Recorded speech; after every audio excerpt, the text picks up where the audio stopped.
चालू करता हूँ। ओम 10वें अध्याय में लौकिक तथा पारलौकिक भोगों की असारता का निरूपण किया जा रहा है।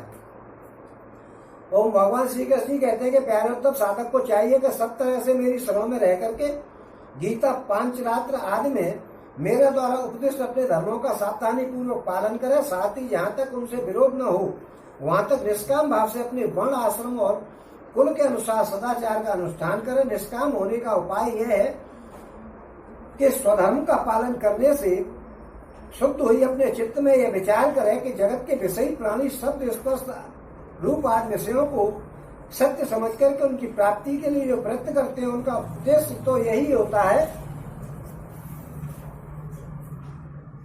कि हमें सुख मिले, परंतु मिलता है दुख। ओम इसके संबंध में ऐसा विचार करना चाहिए कि स्वप्न अवस्था में और मनोरथ करते समय जागृत अवस्था में भी मनुष्य मन ही मन अनेकों प्रकार के विषयों का अनुभव करता है, परंतु उसकी सारी कल्पनाएं वस्तु शून्य होने के कारण व्यर्थ होती है। और वैसे इंद्रियों के द्वारा होने वाले भेद बुद्धि भी व्यर्थी है, क्योंकि यह भी इंद्रिय जन्य और नाना विषय वस्तुओं के होने के कारण पूर्ववत आसक्ति है। जो पुरुष मेरी शरण में है उसे अंतर्मुख करने वाले निष्काम एवं नित्य कर्म ही करने चाहिए। उन कर्मों का बिल्कुल परित्याग कर देना चाहिए जो बहिर्मुख बनाने वाले अथवा सकाम हो, यानी जो काम करे भगवान को अर्पण कर दे उसका फल, वो तो आपके निष्काम वाले कर्म है, नित्य कर्म है। और सकाम कर्मों को बहिर्मुख कहा जाता है कि कोई किस काम की वजह से ये कर्म कर रहे हैं, ऐसे वाले। जब आत्मा की उत्कट इच्छा जाग उठे, ओम जब आत्मज्ञान की उत्कट इच्छा जाग उठे तब तो कर्म संबंधी विधि विधानों का भी आदर नहीं करना चाहिए। जब आत्मज्ञान की इच्छा जाए है तो फिर कोई कर्म के लिए नियम नहीं है। ओम विधि विधानों का भी आदर नहीं करना चाहिए। अहिंसा आदि नियमों का तो आदर पूर्वक सेवन करना चाहिए, परंतु शौच यानी पवित्रता आदि नियमों का पालन करने शक्ति के अनुसार और आत्मज्ञान के विरोधी न होने पर ही करना चाहिए। आपको अहिंसा आदि का तो पूरा ध्यान रखना है, लेकिन ये नहीं यम और नियमों का पालन करने की कोई आवश्यकता नहीं है। अगर आत्मज्ञान की आप स्टेज पर पहुंच गए हो तो जैसे ही नहीं जानता रहे हमें तो भगवान के लिए करना है, हमें क्या नियम की जरूरत है, कुछ नहीं, नियम तो करो। लेकिन जब आप आत्मज्ञानी होने वाले हो उस समय आपको कोई नियम भी नहीं है तो अभी कोई बात नहीं है, चलेगा, ऐसा आपके विचार है। लेकिन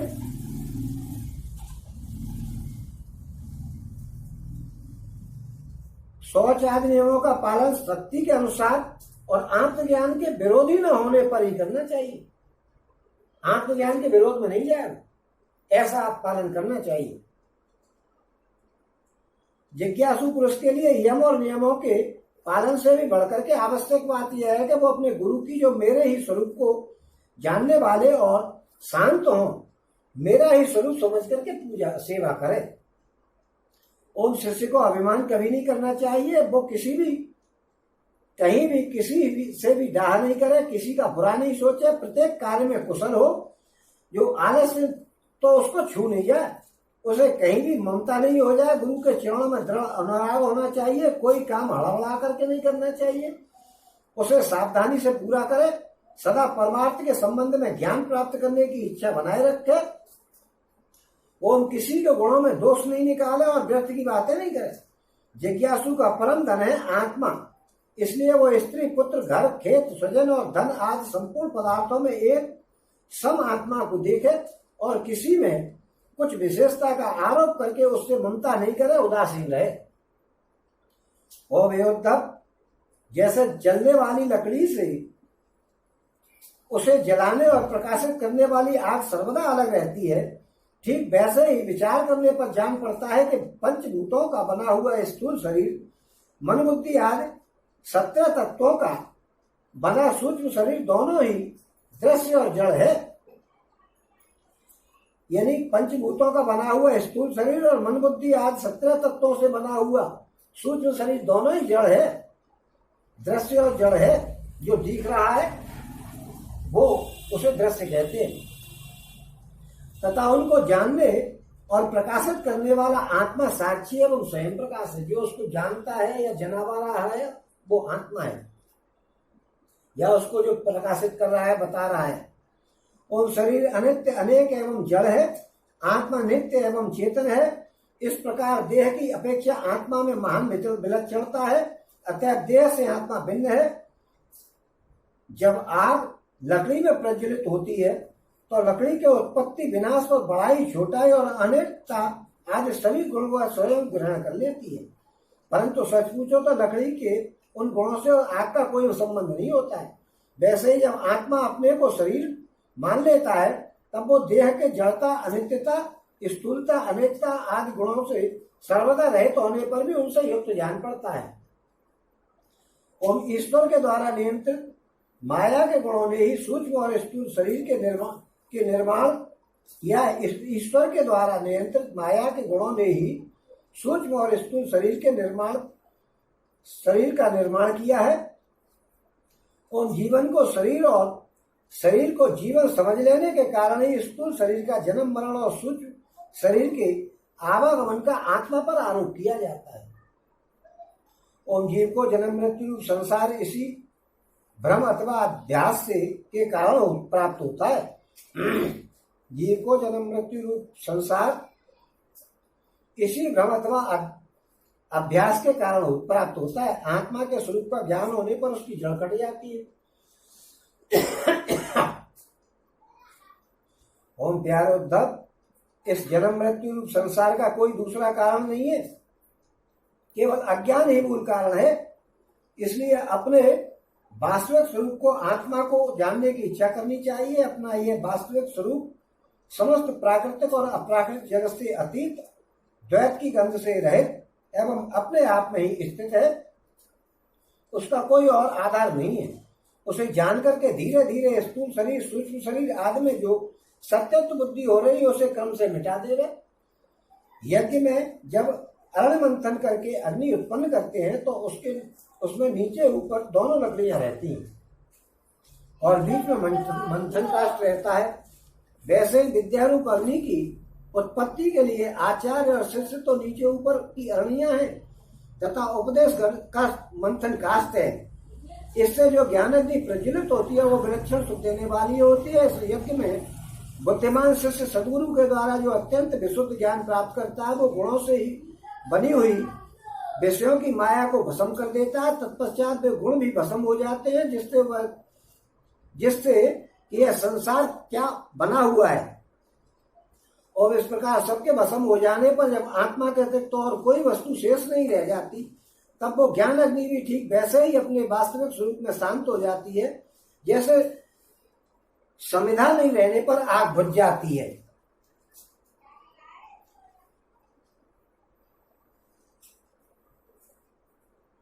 और यहाँ पे आकर के ये कथा की जो छूटा हुआ था वो हुआ पूरा। बोलो श्री कृष्ण भगवान की जय, बोलो श्री कृष्ण भगवान की जय, बोलो श्री कृष्ण भगवान की जय। भगवान जी ने कहा था, कन्हैया जी ने, कि हो मेरे प्यारे उद्धव, यदि तुम कदाचित कर्मों के कर्ता और सुख दुखों के भोक्ता जीव को अनेक तथा जगत काल वेद और आत्माओं को नित्य मानते हो, अगर आप ये कहते हो कि सभी वस्तुएं नित्य हैं यानी कभी नहीं मिटने वाली हैं, चलो हमने मान लिया कि आप ये मानते हो, और साथ ही समस्त पदार्थों की स्थिति प्रवाह से नित्य और यथार्थ स्वीकार करते हो, सारे पदार्थों की स्थिति को भी आप स्वीकार करते हो जो तो सब नित्य है, हमें तो दिख रहे हैं इसलिए परमानेंट है। तथा ये समझते हो कि घटपट आदि बाहरी आकृतियों के भेद से उनके अनुसार ज्ञान ही उत्पन्न होता है और बदलता रहता है। तो ऐसे मत के मानने से बड़ा अनर्थ हो जाए। अगर आप ये कहो कि दुनिया की सब चीजें सत्य है, नित्य है, इनका कभी नाश नहीं होगा, तो ऐसा मानने से बड़ा नुकसान हो जाएगा। क्योंकि इस प्रकार जगत के कर्ता आत्मा की नित्य सत्ता और जन्म मृत्यु के चक्कर से मुक्ति भी सिद्ध नहीं हो सके। भाई जन्म मृत्यु के चक्कर से जो मुक्ति होती है वो सिद्ध नहीं होगी। क्यों नहीं होगी? और यदि कदाचित ऐसा स्वीकार भी कर लिया जाए कि आप जो मान लो कि जो दुनिया सही है, तो देह और संवत्सर आदि कालावयवों के संबंध से होने वाली जीवों की जन्म मरण आदि अवस्थाएं भी नित्य होने के कारण दूर नहीं हो सकेंगी। आप शरीर को सही मानोगे तो दुनिया सही है, तो आप फिर से समझ लीजिए कि ये जन्म मरण जो की अवस्थाएं हैं ये भी नित्य होने के कारण ये कभी दूर नहीं हो सकेंगे। और लोग कहते हैं कि जन्म मृत्यु के चक्कर से दूर हो जाना चाहिए, तो ये अवस्थाएं कभी दूर नहीं होगी। क्यों? तुम देह आदि पदार्थ और काल की नित्यता स्वीकार कर रहे। देह आदि पदार्थ को आप स्वीकार कर रहे हो जो तो नित्य है।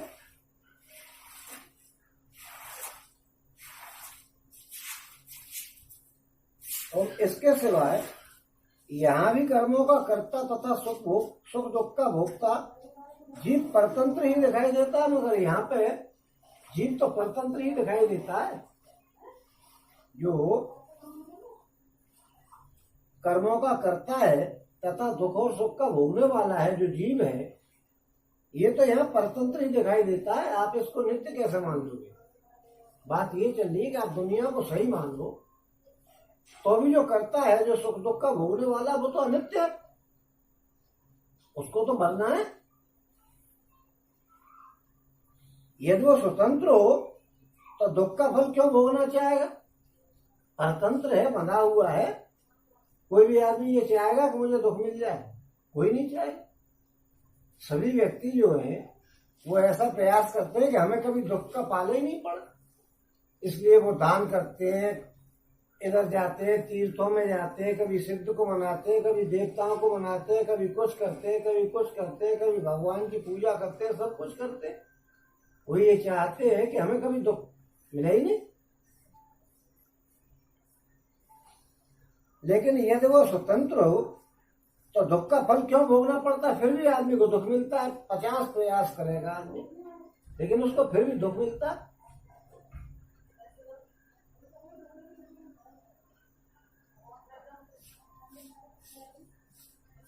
क्यों भोगना पड़ता है उसको? क्योंकि है तो ये सारा कर्मों के संस्कार के अनुसार।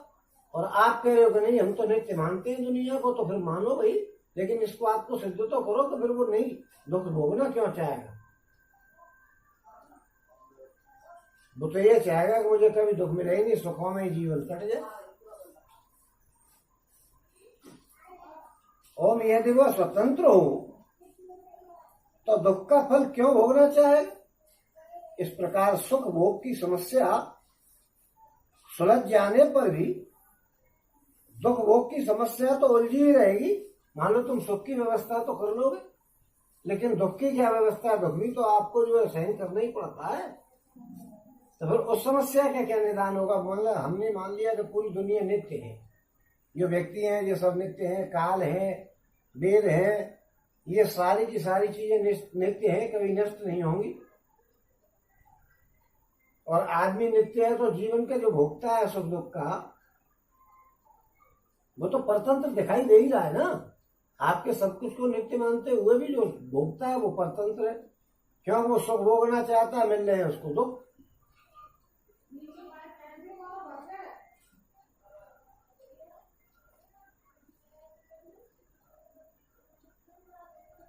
तो इस प्रकार सुख भोग की समस्या सुलझ भी जाए कि चलो हम सुख प्राप्त करने की व्यवस्था कर रहे हैं, तो दुख भोगने की समस्या का तो कोई इंतजाम नहीं है। दुख तो आपको अपने आप आ जाते हैं, तो भोगने ही पड़ते हैं।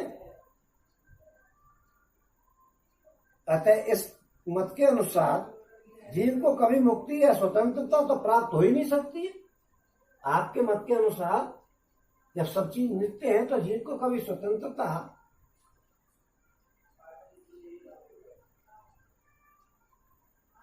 या मुक्ति कभी प्राप्ति नहीं हो सकती, क्योंकि वह सुख दुख में ही लगा रहेगा।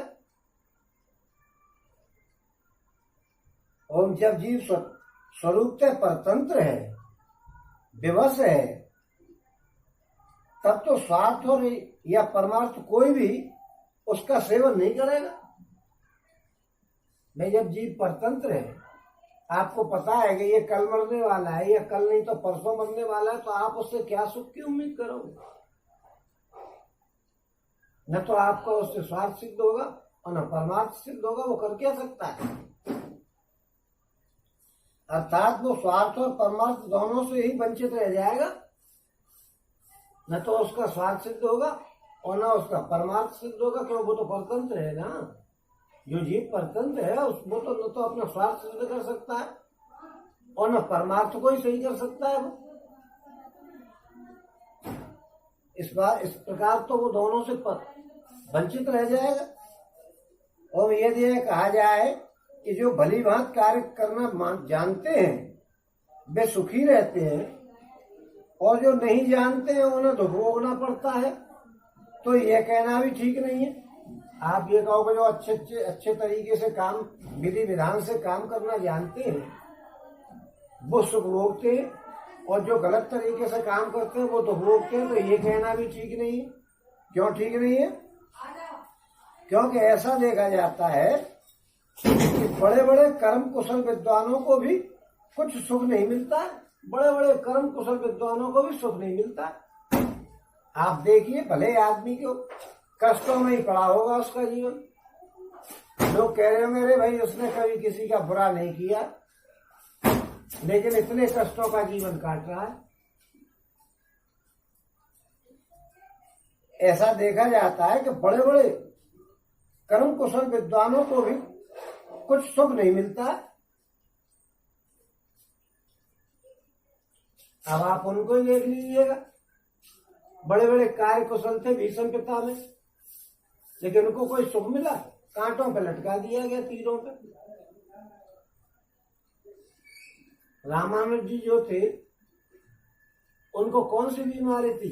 वो कष्ट ही झेलते थे, जबकि वो माता मैया के बड़े प्यारे भक्त थे और उसकी डायरेक्ट माता मैया से वार्तालाप था, लेकिन उन्होंने कष्ट झेले। समाज में भी ऐसा देखा जाता है, जो आदमी भले कर्मों में लगा हुआ है वो कष्ट झेल रहा है, उसका कोई इंतजाम नहीं। और कभी कभी बेवकूफ आदमियों को कभी दुख से पाला भी नहीं पड़ता है। बेवकूफ आदमी की जिंदगी ऐसे ही निकल जाती है आराम में। जो समझदार होते हैं, कर्मों को तरीके से करते हैं, उनको तो दुखी दुख झेलना पड़ता है पूरे जीवन में। और जो मूर्ख होते हैं उनको कभी दुख से पाला नहीं पड़ता। ऐसा अक्सर समाज में देखा जाता है।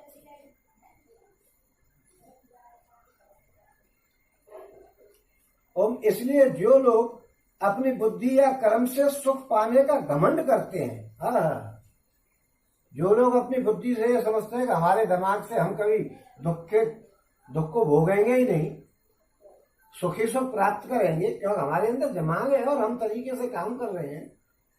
ओम इसलिए जो लोग अपनी बुद्धि या कर्म से सुख भोग पाने का घमंड करते हैं कि हमारे अंदर तो वो दिमाग है कि हम तो सुख ही सुख पाएंगे, दुख पाएंगे ही नहीं, उनका वो अभिमान बेकार है, व्यर्थ है। वो जो अभिमान करते हैं अरे यार हमारे अंदर तो इतना दिमाग है कि दुख हमें छू तो जाए, तो उनका अभिमान तो बेकार है, व्यर्थ है। और यदि यह स्वीकार कर लिया जाए कि लोग सुख की प्राप्ति और दुख के नाश का ठीक ठीक उपाय जानते हैं, चलो हम ये भी मान लें कि लोग जानते हैं कि भाई इससे सुख मिलता है, इससे दुख मिलता है, तो भी यह तो मानना ही पड़ेगा कि उन्हें भी ऐसे उपाय का पता नहीं जिससे मृत्यु के ऊपर कोई प्रभाव नहीं डाल सके। गलत पढ़ गया हूं। अगर कुछ लोग आप ये समझे कि अगर ये स्वीकार कर लिया जाए कि वे लोग सुख की प्राप्ति और दुख के नाश का ठीक ठीक उपाय जानते हैं, तो भी ये मानना ही पड़ेगा कि उन्हें भी ऐसे उपाय का पता नहीं है जिससे मृत्यु उनके ऊपर कोई प्रभाव नहीं डाल सके। देखिए, आपको पता है कि आप सुख और दुख से वंचित, अगर दुख से वंचित रहना चाहते हो और सुख का इंतजाम कर लोगे, किस कर्म को करें तो हमें सुख ही सुख मिलेगा, हम मानते हैं कि आपको ये पता है। कि किस कर्म से आपको सुख मिलेगा और आप सुख भोग सकते हो, तो भी उन लोगों को कम से कम ये तो पता नहीं है कि मृत्यु उन पर कोई प्रभाव डालेगी कि नहीं। उनको इनका इंतजाम, इसका कोई इंतजाम नहीं उनके पास है। ऐसे उपाय का उनको कोई पता नहीं है जिससे मृत्यु उनके ऊपर कोई प्रभाव नहीं डाल सके और वे कभी नहीं मर सके। ऐसा कोई इंतजाम नहीं है। सुख तो भोग सकते हैं, लेकिन उनको ये तो पता नहीं है कि मृत्यु आएगी कि हमें बचा लेगी कि नहीं। मृत्यु से वो बच तो नहीं सकते, ऐसा कोई इंतजाम नहीं कर सकते वो। और जब मृत्यु उनके सिर पर नाच ही रही है, जब वो मृत्यु का कोई इंतजाम कर ही नहीं पा रहे हैं, तो ऐसी कौन सी भोग सामग्री या भोग की कामना है जो उन्हें सुखी कर सके। भाई जिसको भला जिस मनुष्य को फांसी पर लटकाने के लिए बद स्थान पर ले जाया जा रहा है, उसे क्या फूल और चंदन या कोई स्त्री आदि पदार्थ है वो संतुष्ट कर सकते हैं। जो फांसी पर लटकने जा रहा है और उसको जो कटाक्ष भरी नजरों से महिला देखे या फूल सुंघाए जाए या सुगंध दी जाए या इत्र उस पर डाला जाए, तो ये उसको संतुष्ट कर सकते हैं। जब आदमी के सिर पर मौत नाच ही रही है,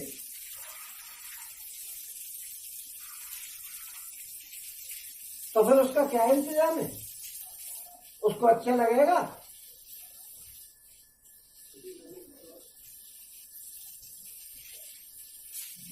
ऐसा कभी नहीं हो सकता है। क्या तो उसको मालूम है कि मरने जा रहे हो, इस स्त्री से मैं क्या कर दूंगा, ये फूल को सूंघ करके क्या करूंगा, मेरी मौत तो आ गया, बदस्थान पे आ गया मैं। बदस्थान यही जहाँ पे बद हुआ जाता है, सूली पर लटकाया जाता है, फांसी की सजा दी जाती है, वो स्थान।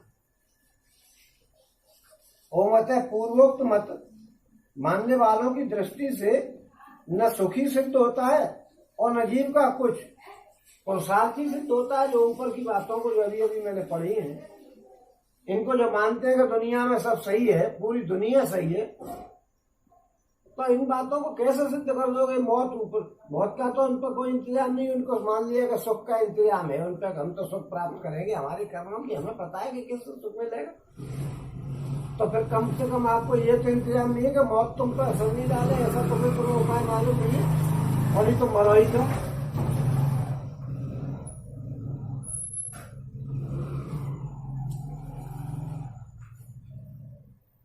ये बात कन्हैया जी ने उनसे कही है।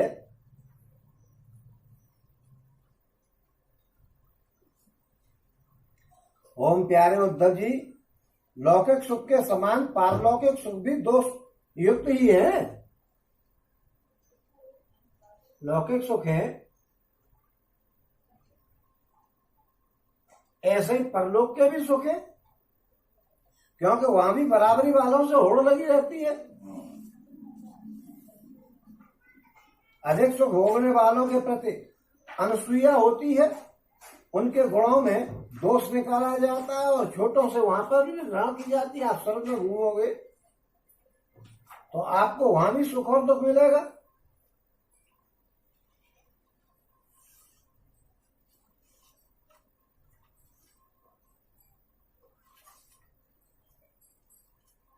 और जैसे जैसे प्रतिदिन पुण्य क्षीण होने के साथ ही साथ वहां के सुख भी क्षय के निकट पहुंचते ही रहते हैं और एक दिन बिल्कुल नष्ट हो जाते हैं। और वहां की कामना पूर्ण होने में भी यजमान, ऋतज और कर्म आदि की त्रुटियों के कारण बड़े बड़े विघ्नों की संभावना बनी रहती है। जैसे हरी भरी खेती भी अतिवृष्टि या अनावृष्टि आदि के कारण नष्ट हो जाती है, वैसे ही स्वर्ग भी प्राप्त होते होते विघ्नों के कारण मिल भी नहीं पाता। तो वहां भी आप सुखी नहीं हो, स्वर्ग में जाने के बाद भी आप सुखी नहीं हो। वहां भी चिंता लगी रहती है, वहां भी बराबर वालों से होड़ लगी रहती है कि इसके घर में कार आ गई है तो मुझे भी कार लानी, इसके घर में कूलर आ गया तो मुझे भी कूलर लाना। तो ऐसी कंपटीशन वहां पे भी लगा रहता है।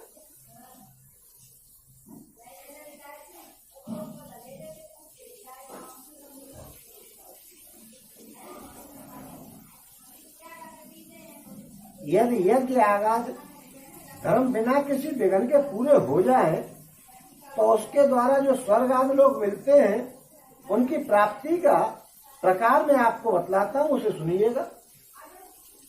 और यज्ञ करने वाला पुरुष यज्ञों के द्वारा देवताओं की आराधना करके स्वर्ग में जाता है और वहां अपने पुण्य कर्मों के द्वारा उपार्जित दिव्य भोगों को देवताओं के समान भोगता है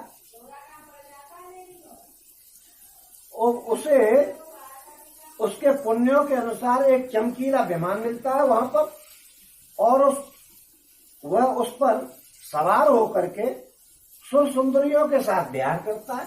ये स्वर्ग की बातें हैं।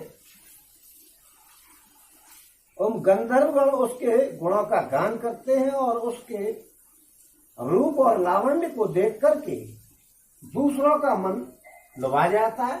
बड़ा सुंदर होता है आपका रूप वहां जाकर के स्वर्ग में। और उसका विमान वो जहां ले जाना चाहे वहीं चला जाता है। ऐसा विमान मिलता है स्वर्ग में कि आपने कहीं वहां नहीं चल तो वहीं नहीं चलेगा, क्योंकि आपने पुण्य करे ना इसलिए। और उसकी घंटियां घनघना करके दिशाओं को गुंजारित करती रहती है। और वह अप्सराओं के साथ नंदन वन में यानी देवताओं के विहार स्थली पे और क्रीड़ा करते करते और इतना बेसुध हो जाता है कि उसे इस बात का पता ही नहीं चलता है कि अब मेरे पुण्य समाप्त होने वाले हैं और समाप्त हो जा रहे हैं और मैं यहाँ से ढकेल दिया जाऊंगा इन बातों पर उसका ध्यान ही नहीं जाता है, क्योंकि वो तो मस्त हो रहा है ना अप्सराओं के साथ। और जब तक उसे उसके पुण्य शेष रहते हैं तब तक वो स्वर्ग में चैन की बंसी बजाता रहता है, परंतु पुण्य क्षीण होते ही इच्छा नहीं रहने पर भी उसे नीचे गिरा दिया जाता है। और क्योंकि काल की चाल ही ऐसी है साहब, ये तो समय है। और यदि कोई मनुष्य दुष्टों की संगति में पड़ करके और अधर्म परायण हो जाए, अपनी इंद्रियों के बस में होकर के मनमानी करने लगे, लोभ के कारण दाने दाने में कृपणता करने लगे। कृपणता मतलब कंजूसी।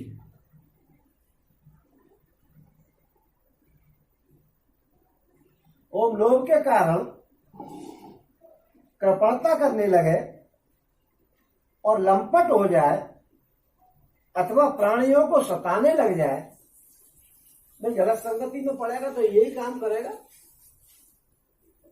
और विधि विरुद्ध पशुओं की बलि दे करके भूत और प्रेतों की उपासना में लग जाए, तब तो वह पशुओं से भी गया बीता हो जाता है। अगर कोई गलत संगति में पड़ जाए और गलत गलत काम करने लग जाए तो पशुओं से भी गया बीता हो जाता है और अवश्य ही नरक में जाता है।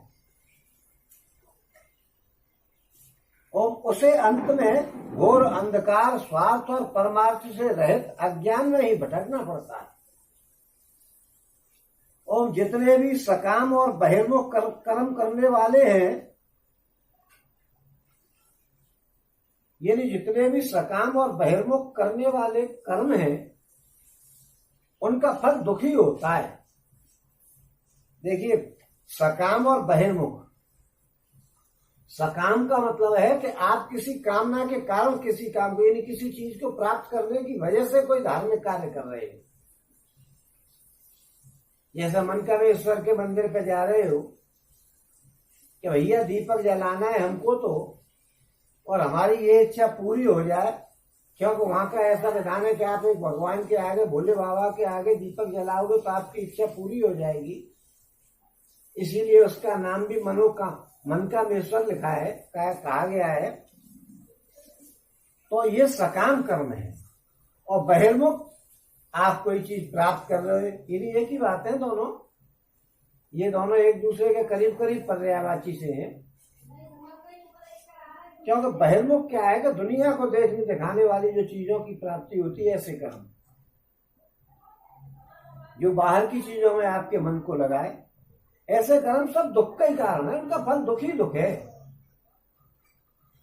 जो जीव शरीर में अहंता और ममता करके उन्हीं में लग जाता है, उसे बार बार जन्म पर जन्म और मृत्यु पर मृत्यु प्राप्त होती ही रहती है। जो ऐसे कामों में लग जाता है सकाम कर्म में कि आपने प्रयास किया, आपको जो सुख मिलेगा उसको होगा, उसका समय खत्म हो गया, फिर आपने प्रयास किया, फिर आप मर गए, फिर आपको मनुष्य योनि मिलेगी। क्योंकि मुक्ति कहाँ मिलेगी? मुक्ति तो जब मिलेगी जब आप भगवान का भजन करो, दुनिया से मोह मोहब्बत छोड़ दो। मुक्ति मिलने का तरीका एक ये है कि आपके सारे कर्मों का जो फल आप भुगत रहे हो या जो दूसरों के साथ करके आए हो उनका आपको फल आगे भुगतना है, वो जब बिल्कुल सब साफ हो जाता है जब आपको मुक्ति मिलती है। अगर लेनिया देनिया किसी का बना रहेगा तो आप मुक्त नहीं हो सकते हो।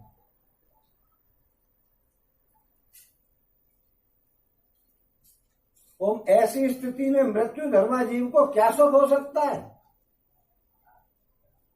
जन्म मृत्यु होती रहती है, जन्म हो रहा है, कभी मृत्यु हुई तो उसको सुख कहाँ मिलेगा?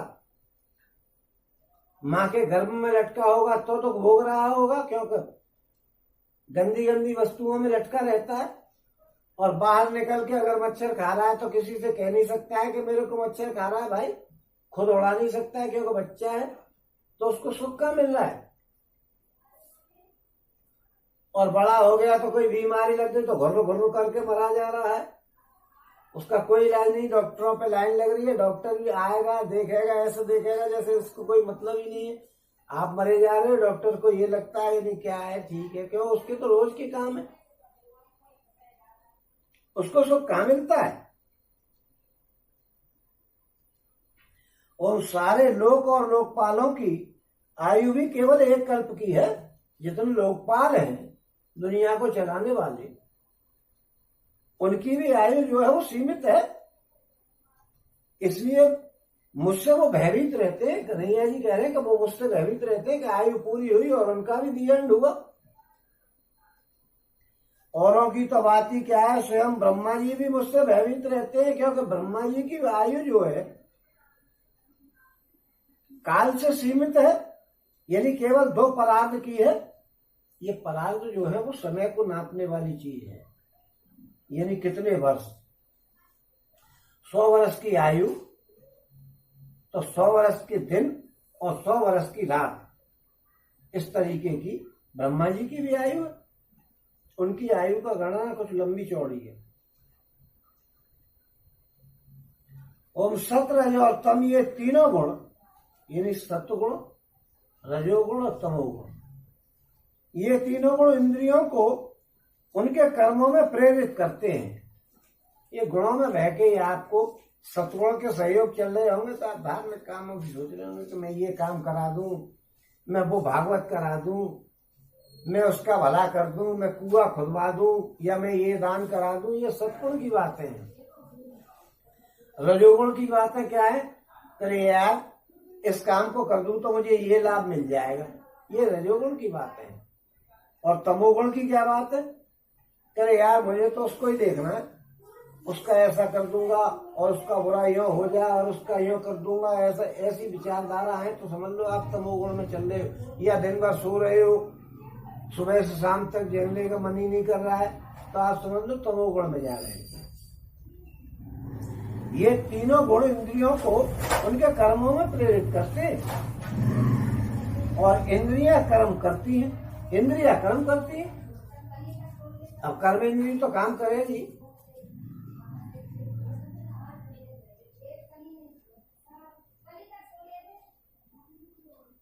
जीव अज्ञान बस सत्रज आदि गुणों को और इंद्रियों को अपना स्वरूप मान बैठता है। अज्ञान के कारण सत्रज आदि जो गुण हैं उनको अपना स्वरूप मान लेता है और उनके किए हुए कर्मों का फल सुख और दुख भोगने लग जाता है। उनके किए हुए कर्मों का फल भोगने लग जाता है।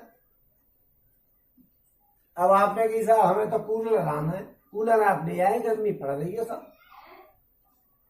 अब आप कूलर लाए तो पहले तो पैसों का इंतजाम किया, कहीं से पैसे उधार लिए मान लो, नहीं तो रातों दिन जो साधारण व्यक्ति होता है वो रातों दिन एक करके कूलर के लिए पैसे का इंतजाम करता है, अपनी कटौती कर करके पैसा जोड़ता है, तो उसको कष्ट सहन करना पड़ता है। कैसे इच्छा को पूरी मत करो, इसको रहने दो भाई, कूलर के लिए पैसे बचाने। और किसी से कर्ज लेके ले आए तो कर्ज वाला कहेगा ओए मेरे पैसों का क्या हुआ, समाज के सामने तुम्हारी बेइज्जती करेगा तो तुमको कष्ट नहीं होगा। तुम ये कामना पूरी करने के लिए कूलर लाए और कष्ट हो रहा है, और उसमें भी बिजली चली गई तो सोने में सुहागा ही होगा। बोली क्या बात है कि बिजली चलेगी तो बिजली घर वालों को गाली दे रहे करेंगे, बिजली वाले भी जो होते हैं, और जो बिजली वालों को जो हो जाए और जो ज्यों मर जाए और जो ज्यों कर जाए, दुनिया भर की गालियां बिजली वालों को दे रहे, क्योंकि कूलर नहीं चल रहा है ना, और कूलर से तुम्हें सुख भोगना। तो इन चीजों से भी आपको सुख का मिल रहा है, आप दूसरे को गाली दे रहे, पाप कमा। और कूलर की आदत पड़ गई तो फिर बगैर पंखे के और कूलर के आप रह नहीं सकते हो। वैसे तो कहीं भी रह सकते हो, कोई दिक्कत नहीं, कूलर है नहीं तो अपने आप बगैर कूलर के रहोगे, तो आपको सुख का मिला।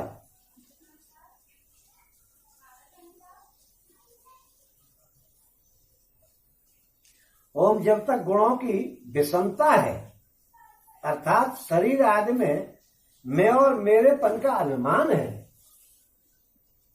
तभी तक आत्मा के एकत्व की अनुभूति नहीं होती है। जब मैं हूं तो फिर आत्मा क्या, सामने वाले को किसी को कोई समझेगा ही नहीं।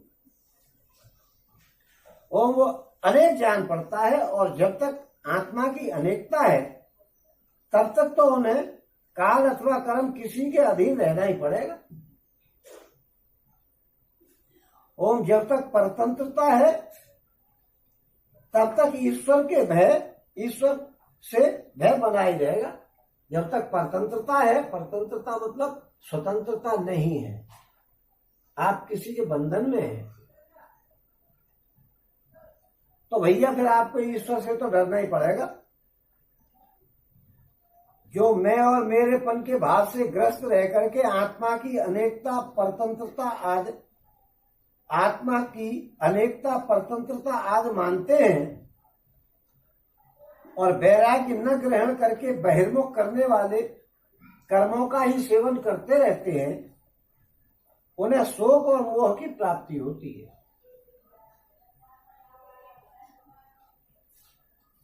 आत्मा को आप अनेक मानोगे कि ये अलग है, वो अलग है, ये आत्मा वो रही, वो आत्मा वो रही, आत्मा एक है। जब आप अलग अलग मान रहे हो तो आपको तो फिर भैया भोगना पड़ेगा।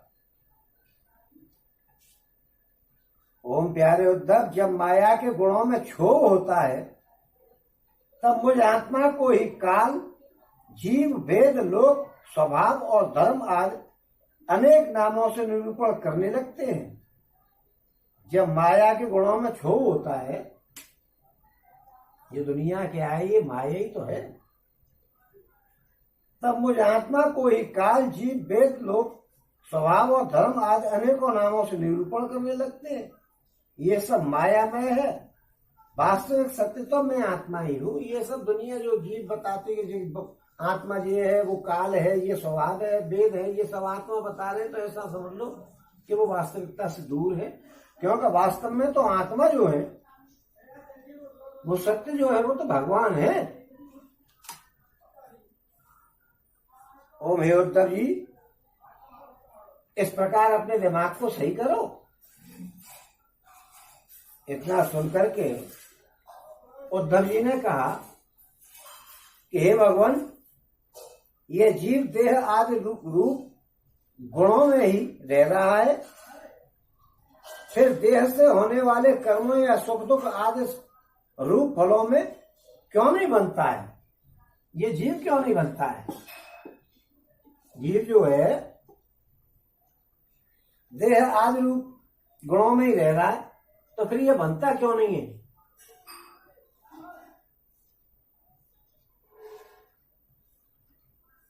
अथवा ये आत्मा गुणों से निर्लिप्त है, देह आदि के संपर्क से सर्वदा रहित है,